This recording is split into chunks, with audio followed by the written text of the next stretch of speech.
Hi, everyone. I wanted to preface today's episode by giving a couple of warnings about its content. Since I'm going to be reviewing Doubt as our product, I would feel remiss if I didn't mention my personal connection to the effects of the tobacco industry in the later half of the 20th century. Because of this, there will be some mentions of death, loss, and suffering, as well as its connection to the misinformation that we face today about a number of subjects, including transphobia. So those looking to avoid such subjects might want to skip my review after my Shelf of Shame segment and head directly to the New Year's resolutions segment instead. Either way, thank you for listening. I appreciate you, and I hope you enjoyed the show.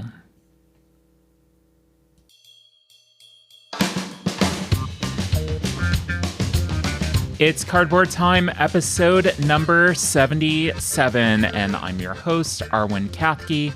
On today's episode, we have a review of Doubt is Our Product and a short look at the year 2023 and my New Year's resolutions for 2024. We'll see how those go. If you are listening to this episode on the day it drops, I am currently flying home from a cruise with my parents. I've been on a boat for the past 12 days, and I will be looking forward to getting home and spending some time with Allie and catching up with Charlie and giving him some snuggles. I'm sure that I am definitely going to miss him. I'm recording this right before my cruise. I wanted to make sure that I didn't have a lapse in content. I was just able to sneak this one in right beforehand. So, yeah. Hopefully I was able to get a lot of games played and was able to relax a bit.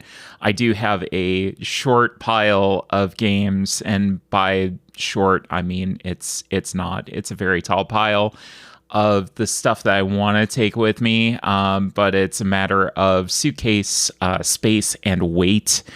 Unfortunately, I'm not able to take everything home with me, so hopefully I got a lot of stuff played. Hopefully I get to relax a bit and just enjoy my time with my parents and my family. I get to go hang out, and we're having a little mini family reunion with some people who haven't seen me before I transitioned, so it'll be good to catch up and see everybody. So let's talk about that Shelf of Shame. Not a huge amount of updates since we last talked. Because I think it's been a couple of days since we recorded. My Shelf of Shame is at 154. It did stay flat. Fortunately, I had to do a little bit of work to get it there, but we are flat. 4 games coming into the collection. The first Kickstarter being Canvas Finishing Touches. That's an expansion for the Canvas series.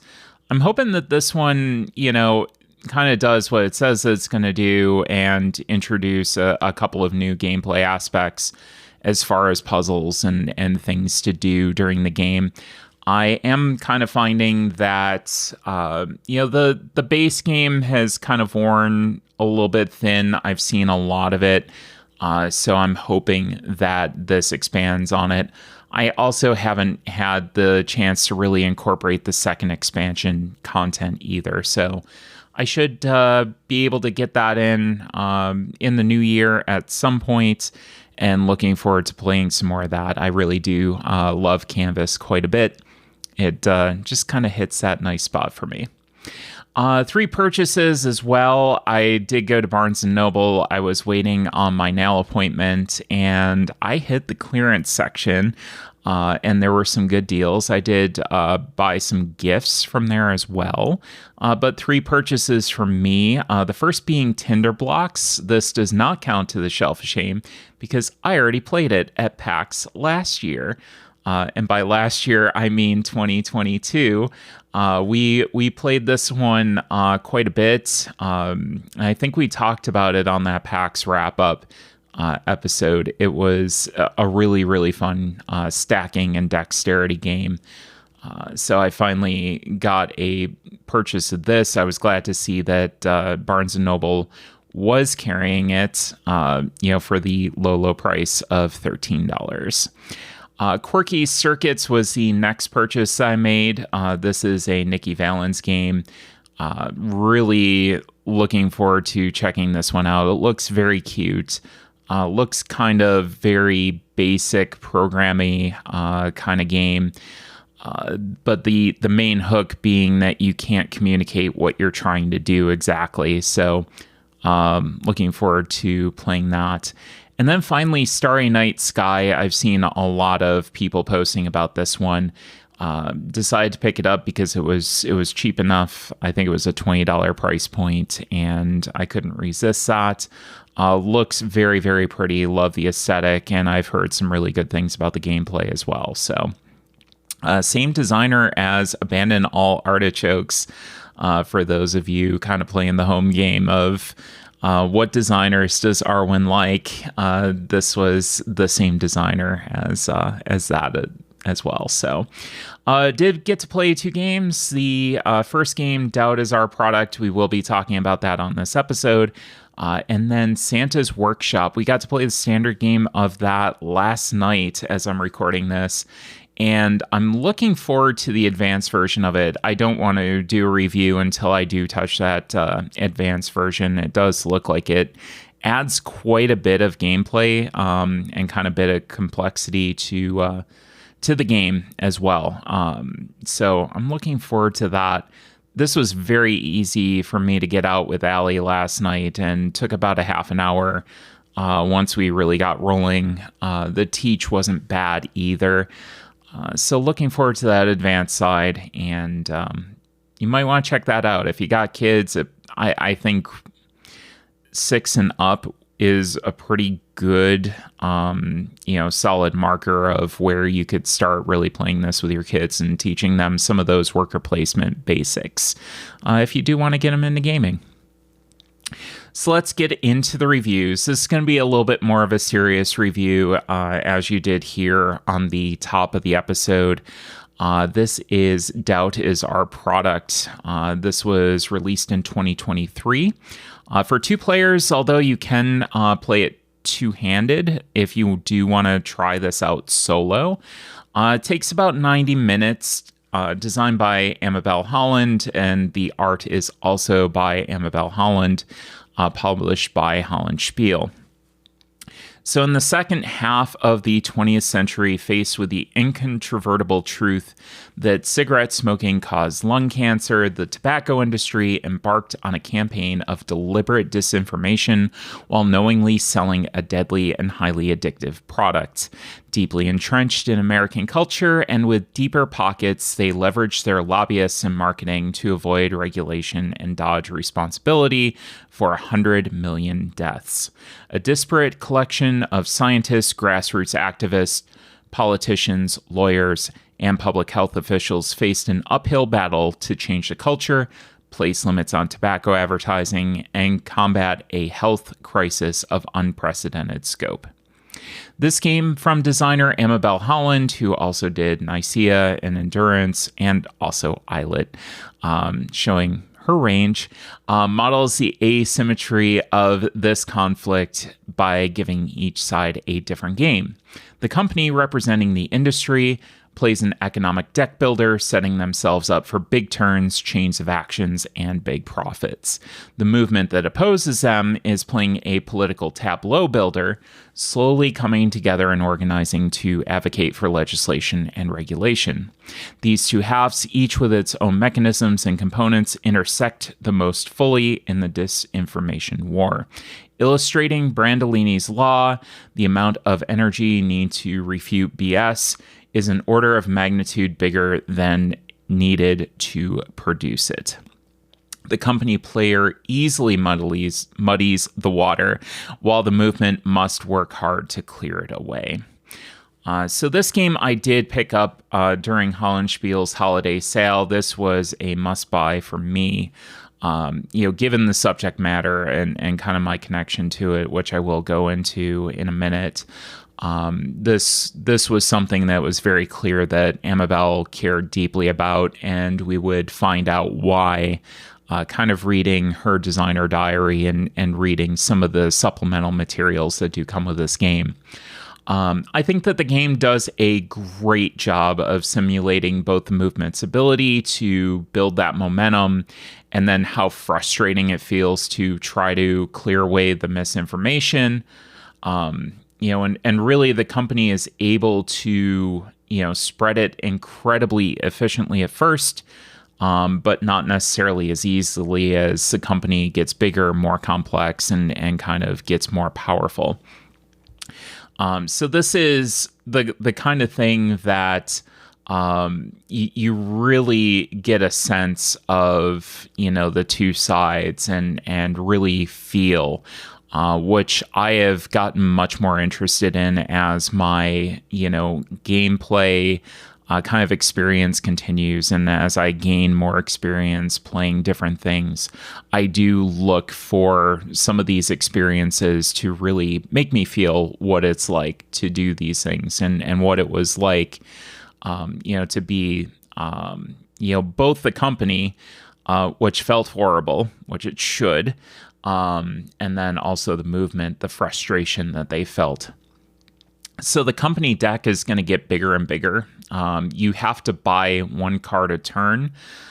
So that can actually lead you, if you're not kind of focused on that efficiency and making yourself more powerful while still being efficient, your deck can get very bloated, and that can cause some frustration and inefficiencies in that.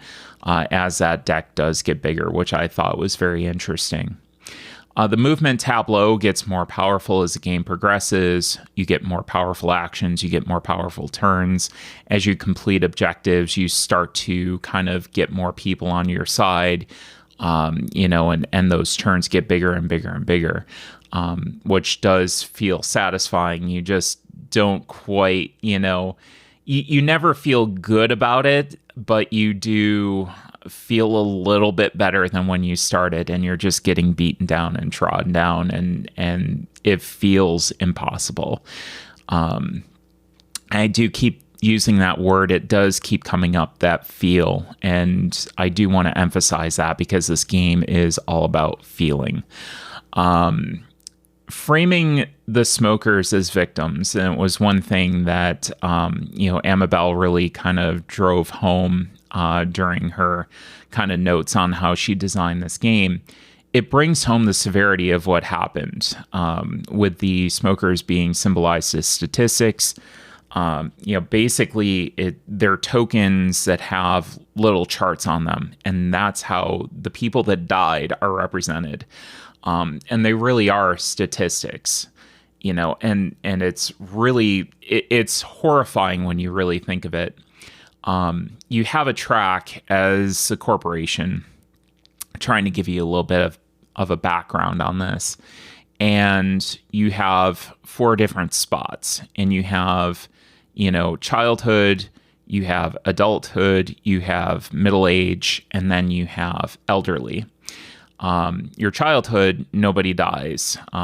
So as you get a reshuffle of your deck, everything is going to progress. So the people, the victims, I should say, that are, in their childhood go to adulthood, adulthood goes to middle age, and middle age goes to elderly.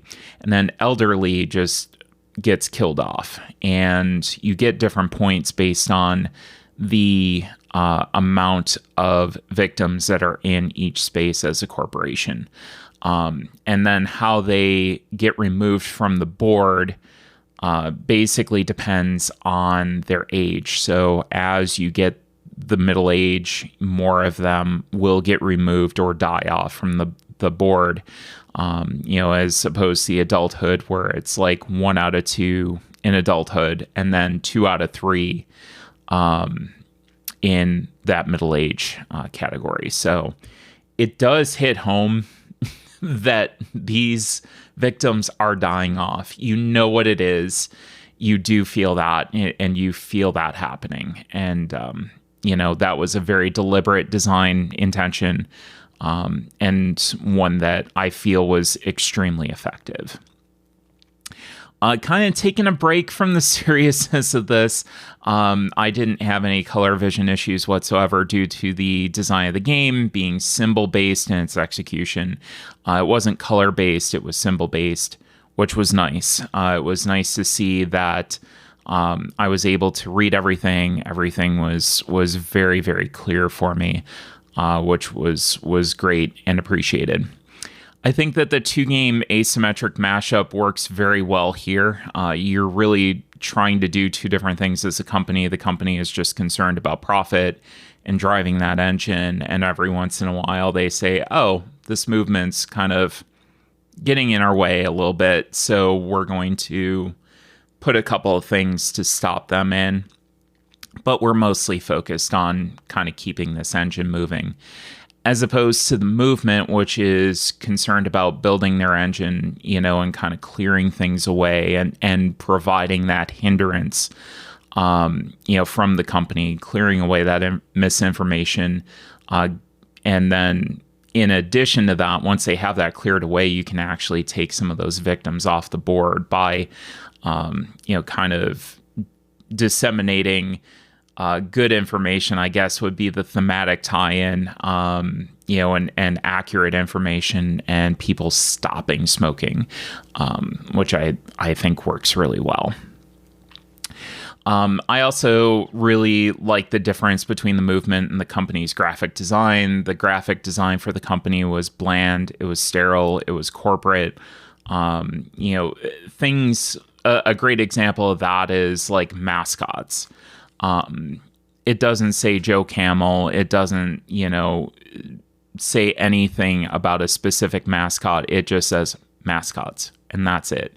It's very bland. It's very corporate, and that feel is definitely there. And when you really juxtapose that between what's happening out on the board, you have mascots, you have the culture, and you combine those two, and they're very powerful. It adds a bunch of victims to the board. When you get that kind of combination, it really hits home because it's just such a bland, like, we're not going to refer to this in terms of a human dynamic. It was really kind of hit hard for me. The movement is much more handmade. It's more organic. It's hand drawn. The symbols are kind of rough, but it feels more, again, organic. And I like seeing that as well because it just was a little bit more, not necessarily vibrant, but that, kind of just that handmade aesthetic really fit. So overall, from a gameplay perspective, I did like it.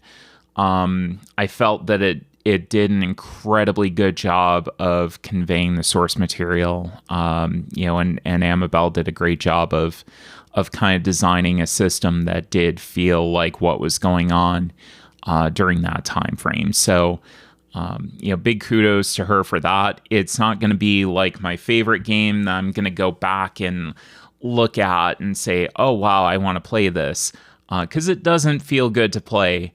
But I think that that's the point that she's trying to make. And this is more about kind of conveying that experience. And I will talk a little bit more about that in my final thoughts. So now that the gameplay has been talked about, I did want to include kind of some notes that she included as well.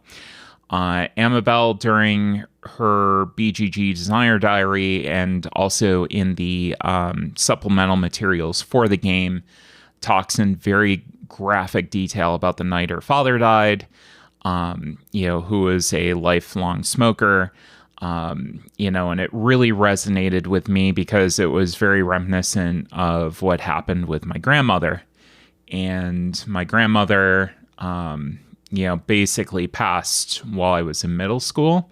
My dad picked me up on the way home from school. I was walking home and he said, hey, you've got to get on a flight and, you've got to go see your grandmother. She's not doing well. And so basically I got on a flight, that night to Greenville, South Carolina. My mom had everything packed for me and ready to go, and we just got there, drove to the hospital. Unbeknownst to me, my grandmother had developed lung and bone cancer that had spread throughout her body because she was a smoker. She had spent a lifetime as a smoker. She had always smoked. I don't necessarily remember her smoking when she got, really heavily on oxygen and was, needing that. I don't remember her stepping out, but the effects of, what had happened, it had already been done. The damage had really already been done. I remember my grandma using oxygen both at home and a portable unit in the car. We couldn't go anywhere without her having her portable unit that she was kind of carrying or wheeling around. And then at home, she was tethered to the line, 24/7. She couldn't be taken off of it. So I remember also visiting them, and I almost tripped on the cord a bunch of times, because it would snake through the house. And, you just kind of remember these bits and details. But basically, we got to Greenville, and we drove to the hospital. We arrived just in time to see her pass, and it was about, 5 minutes after we got there. And that was really my first major experience of loss as a kid, seeing her in that hospital bed and, knowing that smoking had basically taken her life. And that was not a lesson that I soon forgot. So, it's something that I have a very personal, deep connection to.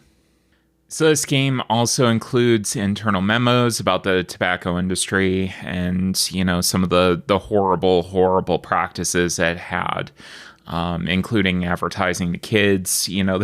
They basically said it's unfair how we're being targeted and we can't advertise to kids. And looking back at it now, it's just like, this is a horrible, horrible thing to say.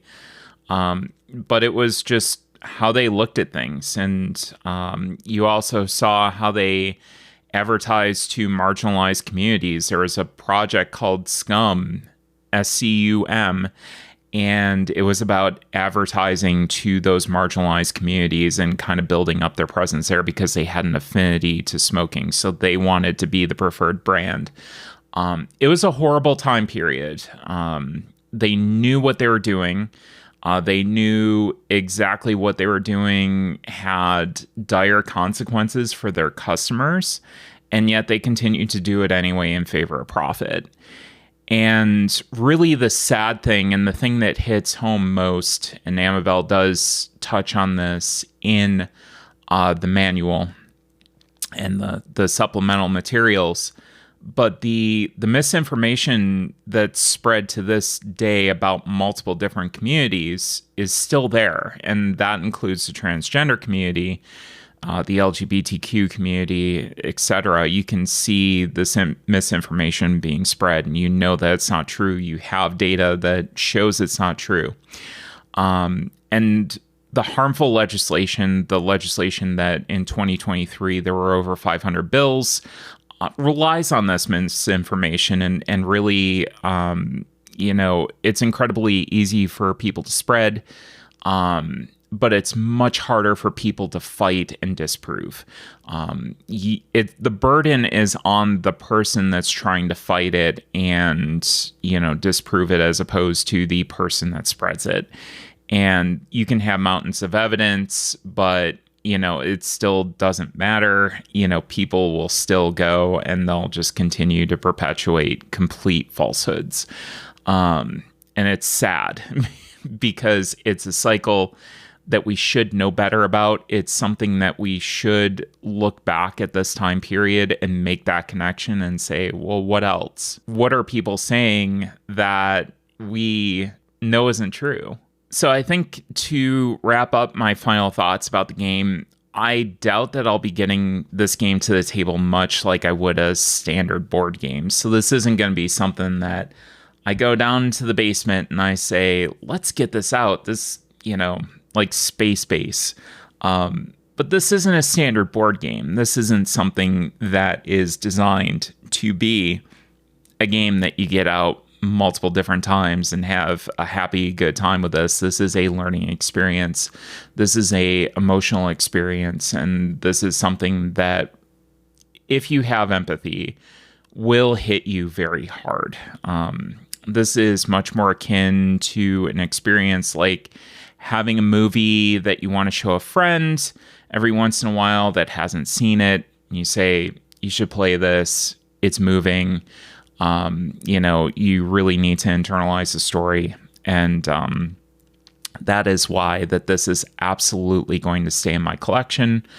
I'm looking forward to showing it to others in my life when I get the spoons back, because this one did hit me pretty hard and really, just hit.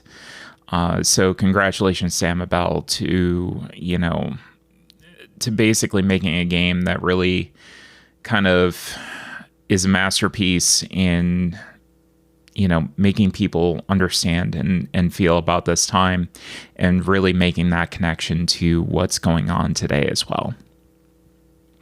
Well, coming up, we are going to talk about my New Year's resolutions for 2024 and how exactly did I do in 2023. Stay tuned.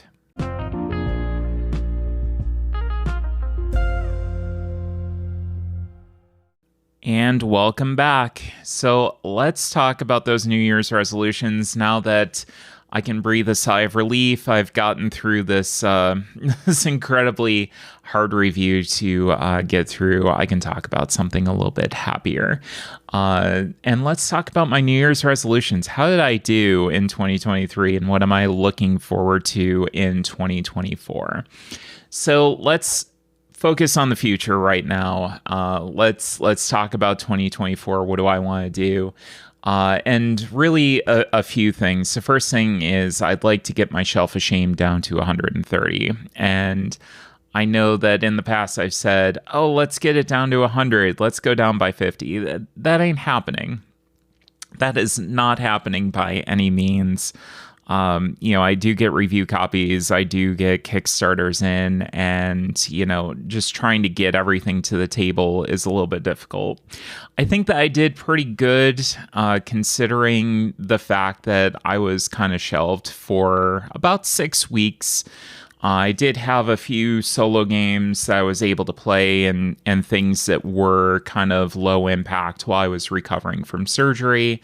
But really, I don't think that I did too bad, everything considered. So keeping that shelf relatively stable was good.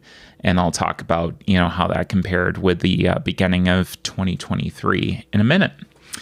So I would like to get that Shelf of Shame to 130. I would like to do more interviews. That's something that I've gotten a lot of really good feedback from people on, saying that they really enjoy interviews. They really enjoy when I talk to people. And let's face it, nobody wants to listen to me babble on about myself for all these episodes. I think it's a lot more fun, and I have more fun talking to people as well. So I'd like to do some more interviews, maybe some more guests that I'd like to bring back as well, and see what they're doing, what they're working on. I know I did talk to Tori, the designer of Votes for Women, and we're trying to set something up as well for early in the year. And I do have an interview coming up as well that I just need to drop. So looking forward to bringing you some more stories, and kind of got a couple in the works. Looking forward to bringing those to you. So 5 games I'm trying to get to the table, and I did do this at the beginning of the year last year. The first being Crystal Palace, and we're going to talk about that in a minute too. I have been wanting to get this game to the table for a long time. I did really want to play that with Alyssa. It's one of her favorite games. And unfortunately, with PAX being the way that it was, we were just jam-packed full of stuff that we had to do. So that didn't get to the table. But I do want to play it this year.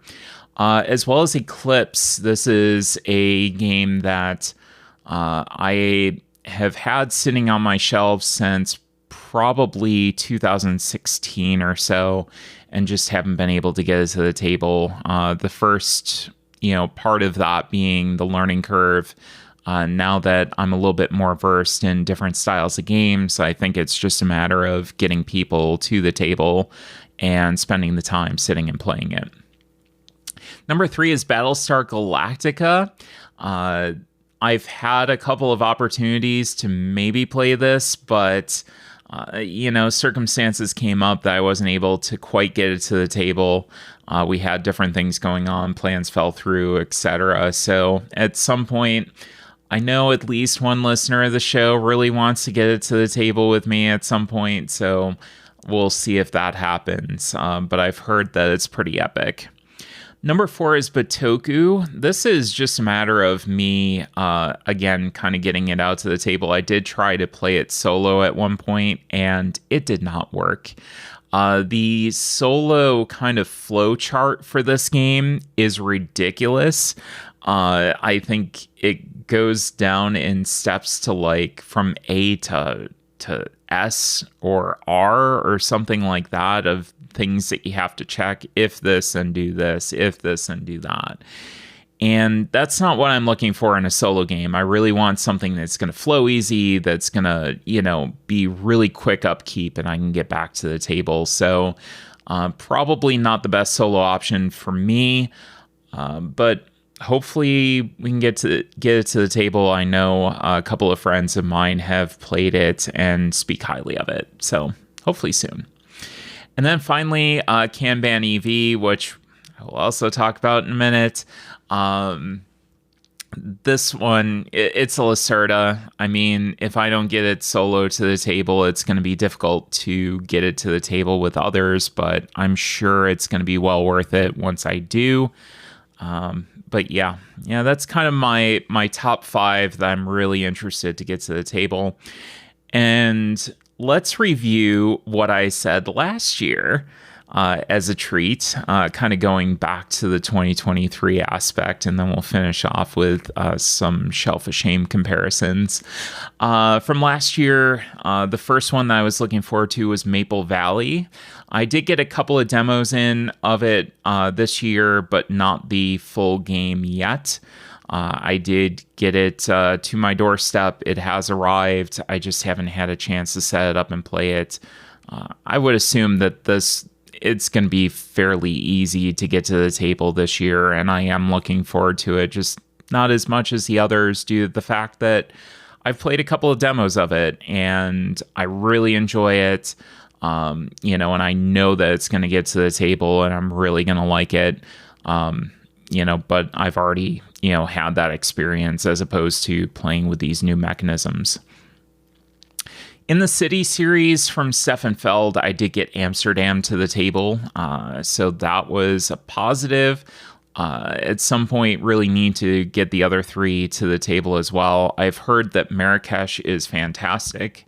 Amsterdam was a little bit of a letdown. If you listen to my review of it earlier in the year, it did have some things I liked, but overall I thought that, some of the things could have been done a little bit better, and it wasn't my favorite Feld. And speaking of which, hopefully I get that Castles of Burgundy deluxe version to the table soon, because I really want to play with those acrylic tiles. Blood on the Clock Tower, I did get to play this with a fantastic group. You can listen to the Origins wrap-up for my thoughts on this one.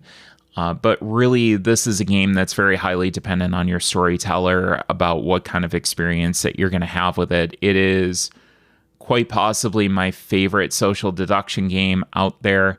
I was going to do a play of it at PAX, but I did have the meetup for Tabletop Express at the same time, so I decided to kind of stick around with the Tabletop Express folks and, socialize with them, because I did make that commitment. But soon enough, I will get my time again at this game and really enjoy it, I'm sure. So, and then from last year, I also mentioned that I really wanted to get Crystal Palace and Kanban EV to the table, which I didn't, because they're games I'm focused on getting to the table this year. But, we can't do everything that we want, and, it's always nice to leave something from last year to do this year, I guess. Trying to frame this positively, just help me out with this one. But yeah, that's kind of how it goes. But yeah, that's what I'm looking forward to this year, and then what I did last year. My Shelf of Shame was at 142 at the beginning of 2023. And I'm really hoping that I ended the year down to about 150 by the time that this recording drops. And I am taking a few Shelf of Shame games with me on my cruise, including, a couple of review copies, because I do need to get some work done while I'm on the cruise. And I say work as I'm making air quotes. But yeah, I think 130 is going to be a relatively good goal. It does, put a little bit of pressure on me to kind of stem the tide a little bit. Maybe not make as many purchases. I have been much better about that this year. I did note that I was way better about not purchasing a huge amount of games that I wasn't going to play just because they looked cool. But, I figured that I grew a little bit as a gamer as far as my tastes, understanding what they are, understanding what's going to get to the table, what's not going to get to the table, and some things that I really like the looks of, but I know that I'm not going to get to the table, so I don't buy them.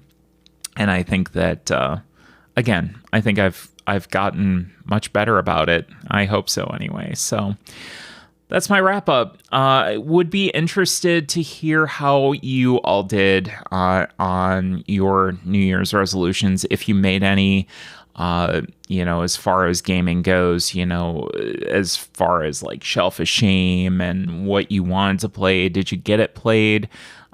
Would love some feedback on that. And you can do that. You see that segue? You can do that by going to our Instagram and Twitter at cardboard_time or our Blue Sky at cardboard time. The Discord on the Tabletop Express server, you can email me for an invite to that.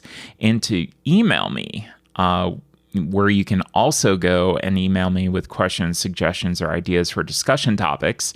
That email is cardboardtime@gmail.com, or you can visit the website for more information at cardboardtime.com. So as always, thanks again for listening. Happy 2024, the beginnings of it. It's a brand new year, and we're going to see you around the table in 2 weeks for another episode of Cardboard Time.